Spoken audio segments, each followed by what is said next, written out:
है आप सभी का इंडियन न्यूज में। मैं हूं आपके साथ शावनी पटनायक। बुलेटिन की शुरुआत करेंगे सुपरफास्ट अंदाज में। राज्य अल्पसंख्यक आयोग के अध्यक्ष ने आगरा की जामा मस्जिद पर तिरंगा फहराए जाने और राष्ट्रगान गाने का शहर मुफ्ती ने विरोध किया।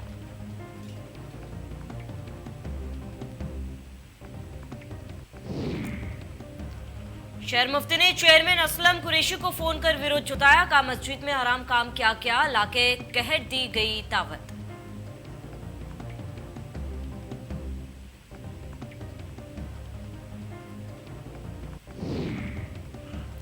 केंद्र मंत्रिमंडल में स्थान पाने वाले उत्तर प्रदेश के 7 सांसद केंद्र मंत्री की हैसियत से आज से जनता का आशीर्वाद लेने के लिए राज्य के अलग अलग जगहों से जन आशीर्वाद यात्राएं निकाल रहे हैं।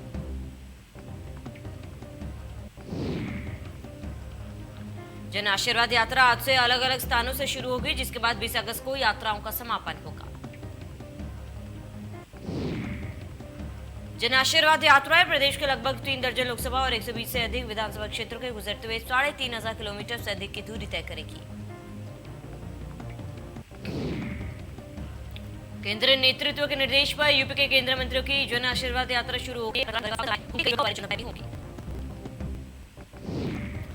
पहुंचने वालों में 3 मंत्री मोहनलालगंज के सांसद कौशल किशोर, लखीमपुर के सांसद अजय मिश्रा और महाराजगंज के सांसद पंकज चौधरी, मथुरा से बीएल वर्मा अपनी यात्रा की शुरुआत करेंगे। बीजेपी जन आशीर्वाद यात्रा के जरिए से जनता के बीच संदेश देना चाह रही है। भाजपा के राष्ट्रीय अध्यक्ष जगत प्रकाश नड्डा के निर्देश पर जन आशीर्वाद यात्रा की व्यापक योजना बनाई गई।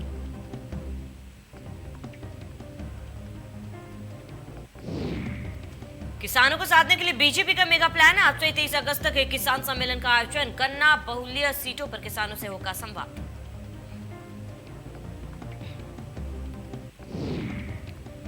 विधानसभा सत्र से पहले सीएम योगी ने बुलाई सर्वदलीय बैठक के बाद सुरक्षा को लेकर होगी बैठक। कल से शुरू होगा विधानसभा सत्र।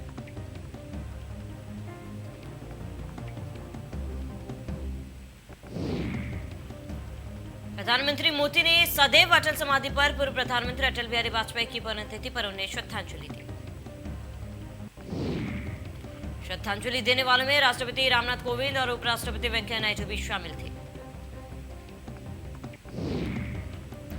केंद्रीय गृह मंत्री अमित शाह, केंद्रीय रक्षा मंत्री राजनाथ सिंह और बीजेपी के अन्य नेता भी स्मारक पर मौजूद। भाजपा अध्यक्ष जेपी नड्डा और कई अन्य भाजपा नेताओं ने भी सदैव अटल समाधि पर वाजपेयी को श्रद्धांजलि दी।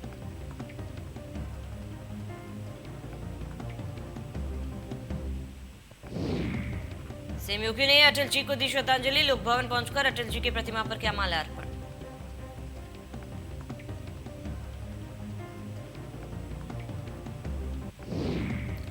यूपी में 4 महीने बाद आज से छात्रों की 50% उपस्थिति के साथ 9 से 12वीं तक के स्कूल खुल गए हैं। इस दौरान कोविड प्रोटोकॉल का पालन कराया जा रहा है। थर्मल स्क्रीनिंग और सैनिटाइजेशन के बाद ही छात्रों को स्कूल में प्रवेश दिया जाएगा। राजधानी लखनऊ में छात्रों का फूलों से स्वागत किया गया। कक्षा 9 से 12 तक 2 पारियों में कक्षाएं चल रही हैं। लखनऊ के इंदिरा नगर के सी ब्लॉक स्थित आरएलपी स्कूल में भी कोविड प्रोटोकॉल का पालन करते हुए कक्षाएं शुरू की गई। गोरखपुर में थर्मल स्क्रीनिंग के बाद छात्रों को स्कूल में प्रवेश दिया गया। सभी बच्चे और कर्मचारी मास्क लगाए हुए हैं। बागपत के फतेहपुर में पहुंचे विद्यार्थियों को सैनिटाइज के बाद एंट्री मिली। पहले दिन कम संख्या में छात्र स्कूल पहुंचे। आगरा में कोरोना वायरस की दूसरी लहर के बाद पहले स्कूल खुले। स्कूलों में बच्चों का ताली बजाकर स्वागत किया गया।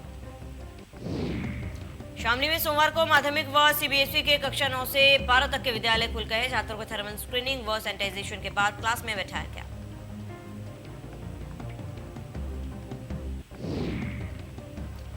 रामपुर के जिला अस्पताल में ड्रीम ने औचक निरीक्षण किया। इस दौरान उन्हें कई खामियां मिली। परवाही दिखने पर ड्रीम ने अस्पताल के 2 डॉक्टरों का वेतन काटा और कई वार्ड बॉय का भी वेतन काटने का आदेश दिया।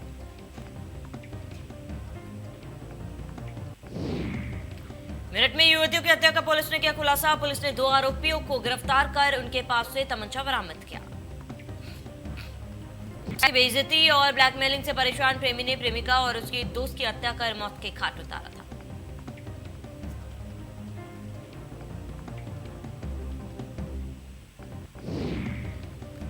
शाहजहांपुर पुलिस ने अंतर जनपदीय वाहन चोरों की गैंग का खुलासा किया। मौके से पुलिस ने 4 शातिर चोरों को गिरफ्तार कर चोरी की 12 बाइक भी बरामद की।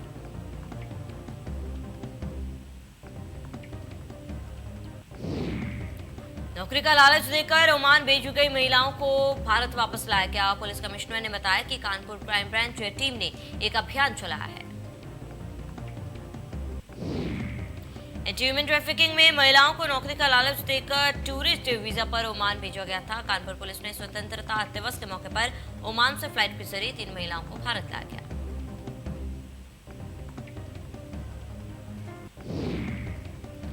हरदोई में दहेज के लिए हैवान पति पत्नी को बीच सड़क पर जमकर पीटा, उसके बाद फांसी के फंदे पर लटकाया। पिटाई से घायल महिला की इलाज के दौरान मौत हो गई। पूरे मामले का वीडियो भी सोशल मीडिया पर वायरल हुआ। इसके बाद महिला के पिता ने पुलिस को तहरीर दी। पुलिस ने एफआईआर दर्ज कर पूरे मामले में कार्रवाई शुरू की। कौशाम्बी में बीजेपी विधायक को तिरंगा यात्रा में फ्री में पेट्रोल लेने के लिए मची भगदड़ से हालत बेकाबू हो गए। लोगों को काबू करने के लिए पुलिस ने लाठीचार्ज किया।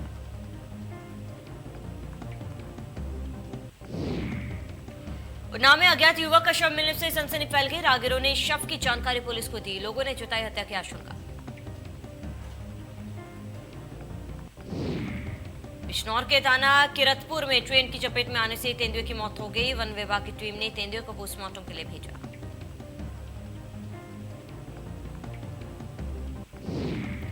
रामपुर में पुरानी चुनावी रंजिश में प्रधानी युवक की सरेआम पिटाई की। घायल युवक को जिला अस्पताल में भर्ती कराया गया।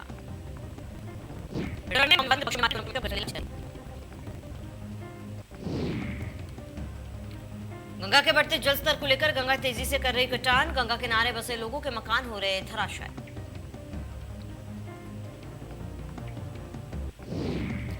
भदोही में नेशनल हाईवे पर पड़े ट्रेलर में तेज रफ्तार ट्रक ने टक्कर मारते हुए हादसे के बाद ट्रक पलट गया। दोनों गाड़ियों में भीषण आग लग गई। हादसे में ट्रक चालक की दर्दनाक मौत हो गई, जबकि चालक का साथी गंभीर रूप से घायल हो गया। मौके पर पहुंचे दमकल कर्मियों ने कड़ी मशक्कत के बाद आग पर काबू पाया। पूरी घटना गोपीगंज कोतवाली इलाके के नेशनल हाईवे 19 की है। आजादी के 75वें साल पर राम की नगरी अयोध्या में सरयू तट पर मां भारती की भव्य आरती उतारी गई। इस दौरान राम की पेड़ी पर भव्य दीपोत्सव का आयोजन किया गया। भव्य दीपोत्सव का आयोजन के तहत 75 परिवारों को 7500 दीप प्रज्वलित करने का मौका मिला। 75 परिवारों को ऑनलाइन प्रक्रिया के जरिए आवेदन कराए गए थे।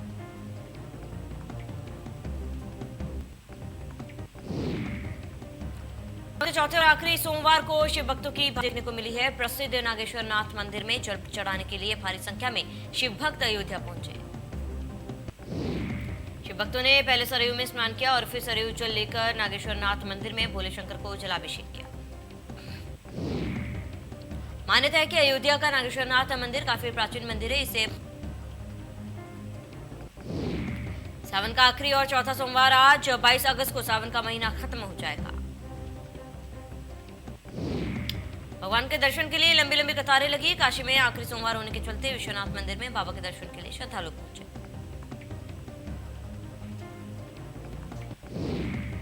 उत्तराखंड कैबिनेट की बैठक आज सीएम धामी की अध्यक्षता में शाम 5 बजे होगी बैठक। कई अहम प्रस्तावों पर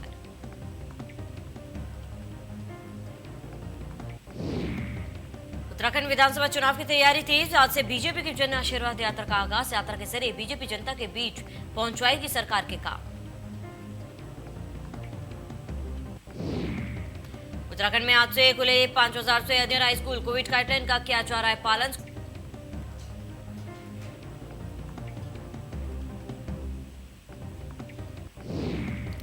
सावन का चौथा सोमवार आज शिव मंदिरों में सुबह से लगा भक्तों का तांता। बम बम भोले से गूंज रहे शिवालय।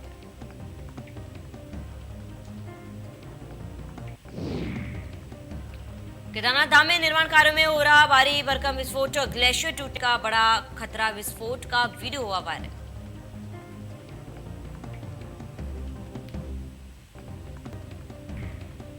उत्तराखंड में नहीं थम रहा बाढ़ बारिश का कहर। कई जिलों में रुक रुक कर हो रही है बारिश। प्रशासन ने जारी किया अलर्ट।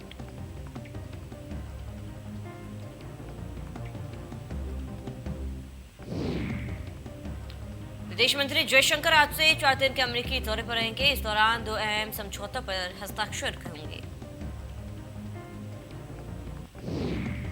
विदेश मंत्री एस जयशंकर भारत के यूएनएससी की अध्यक्षता के दौरान न्यूयॉर्क का दौरा करेंगे और 18 और 19 अगस्त को 2 उच्च स्तरीय हस्ताक्षर कार्यक्रम की अध्यक्षता करेंगे।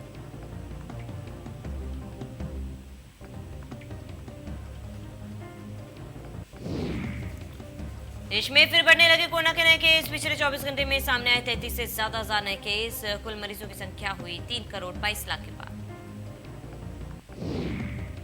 देश में एक दिन में 421 लोगों की कोरोना से मौत हुई। देश में अब एक्टिव केस 3 लाख के पार।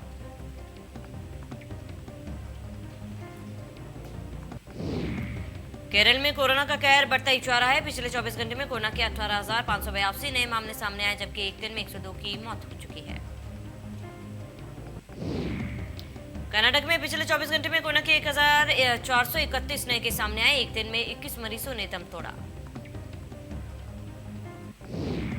महाराष्ट्र में 24 घंटे में कोरोना के 5,787 नए केस सामने आए। एक दिन में 179। महाराष्ट्र सरकार कोरोना के बीच बाहर से आ रहे यात्रियों पर बड़ा फैसला लिया। अब राज्य में अगर कोई भी यात्री एंट्री लेगा तो उन्हें कोरोना वैक्सीन की दोनों डोज लगवाना जरूरी होगा। वहीं अगर वैक्सीन नहीं लगी होगी तो नेगेटिव आरटीपीसीआर रिपोर्ट दिखाना जरूरी रहेगा। अगर इन नियमों का पालन नहीं हुआ तो बाहर से आ रहे यात्रियों को महाराष्ट्र में 14 दिन के लिए क्वारंटीन किया जाएगा।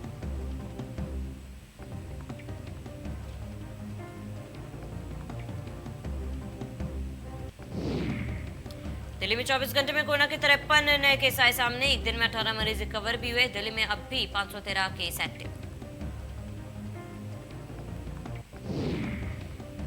सत्ता हस्तांतरण के बाद देश के राष्ट्रपति अशरफ गनी मुल्क छोड़ दिया है। वो ताजिकिस्तान के लिए रवाना हो गए। एक तरफ अशरफ गनी देश छोड़कर ताजिकिस्तान चले गए, वहीं दूसरी तरफ तालिबानी नेता अहमद अली जलाली को अंतरिम सरकार का चीफ बनाने पर सहमति बन गई। वहीं तालिबानी प्रवक्ता ने स्पष्ट कर दिया है कि उन्हें अली अहमद जलाली का सत्ता में आना स्वीकार नहीं है और तालिबान भी उसका समर्थन नहीं करेगा। इसके साथ अफगानिस्तान में शरिया कानून लागू किया जाएगा, जिसमें महिलाएं पढ़ाई कर सकती हैं, लेकिन उन्हें इस्लाम के शरिया कानून का सख्ती से पालन करना होगा।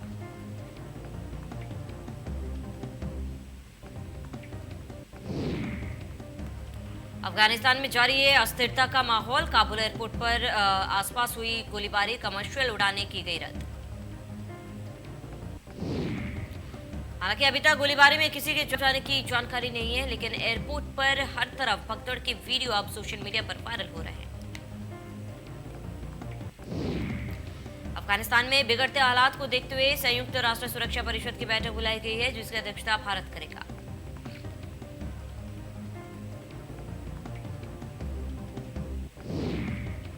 कांग्रेस की पूर्व सांसद सुष्मिता देव ने छोड़ी कांग्रेस पार्टी। सुष्मिता देव ने कांग्रेस अध्यक्ष सोनिया गांधी को अपना इस्तीफा दिया।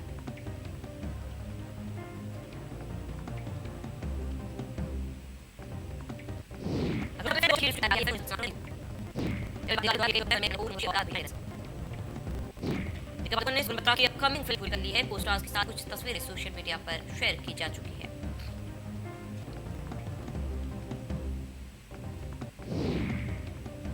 बॉलीवुड की धाकड़ एक्ट्रेस कंगना रनौत आजकल अपने परिवार के साथ छुट्टियां मना रही, जिसकी तस्वीरें सोशल मीडिया पर वायरल हो रही है। पिछले दिनों कंगना ने अपनी फिल्म रैप पार्टी में ब्रालेट पहन फोटो शेयर किया था, जिस पर उन्हें चमका ट्रोल किया गया। अब कंगना ने कुल में हॉट अंदाज में फोटो शेयर कर ट्रोल्स को करारा जवाब दिया।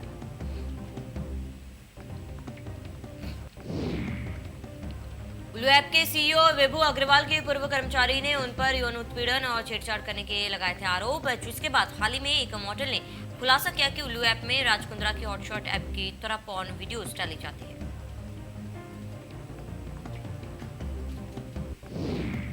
बॉलीवुड अभिनेता अनिल कपूर की छोटी बेटी रिया कपूर शादी के बंधन में बंधी। 14 अगस्त को रिया ने अपने बॉयफ्रेंड करण बुलानी के साथ 7 फेरे लिए।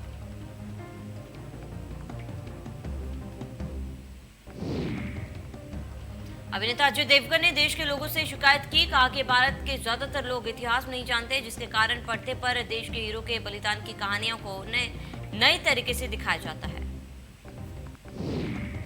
अजय देवगन इन दिनों अपनी देशभक्ति फिल्म आईएफ स्क्वाड्रन लीडर विजय कार्निक से प्रेरित film Bhuj the pride of India को लेकर सुर्खियों में। बॉलीवुड के भाईजान सलमान खान की खुशखबरी। सलमान खान जल्द ही 15वीं बार अपने हम प्रेम का किरदार नजर आएंगे। सलमान खान डायरेक्टर अनीस बख्शी की अपकमिंग फिल्म में जिसकी शूटिंग 22 से शुरू हो सकती है। सिंगिंग रियलिटी शो इनायत बारा का खिताब उत्तराखंड के पवनदीप राजन ने अपने नाम शुरुआत से ही अपनी जादुई सिंगिंग से पूरे देश का दिल जीता। संगीत के इस महासंग्राम में छह भी बड़ा मुकाबला देखने का, जहां कॉम्पिटिशन रनर अप बनी और अरुणिता जीत से सिर्फ एक फर्स्ट रनर अप।